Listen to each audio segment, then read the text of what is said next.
Homélie par Monseigneur François-Xavier Suranta Ieni.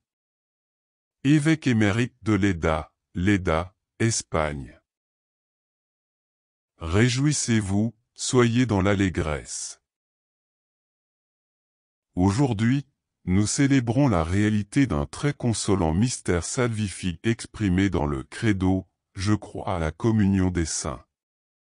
Tous les saints qui, depuis la Vierge Marie, sont déjà passés à la vie éternelle, forment une unité, ils sont l'Église des bienheureux, que Jésus félicite, heureux les cœurs purs, ils verront Dieu.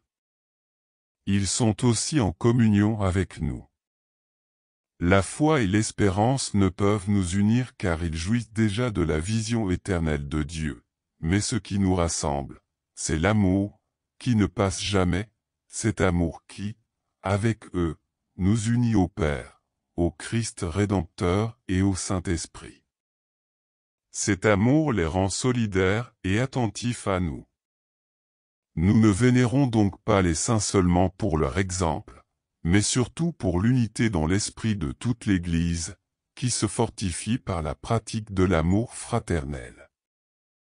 Cette profonde unité doit nous faire sentir proches de tous les saints qui, avant nous, ont cru et espéré cela même que nous croyons et espérons et qui, surtout, ont aimé Dieu le Père et leurs frères les hommes en tâchant d'imiter l'amour du Christ.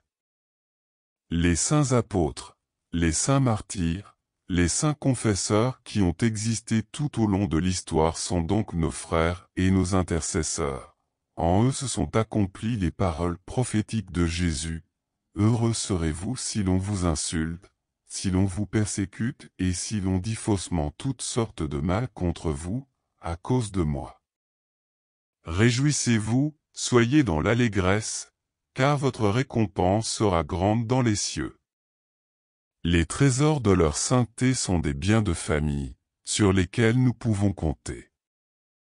Ce sont les trésors du ciel que Jésus nous invite à réunir. Comme l'affirme le Concile Vatican II, leur fraternelle sollicitude aide donc beaucoup notre faiblesse. Cette solennité nous apporte une réconfortante nouvelle, qui nous invite à la joie et à la fête.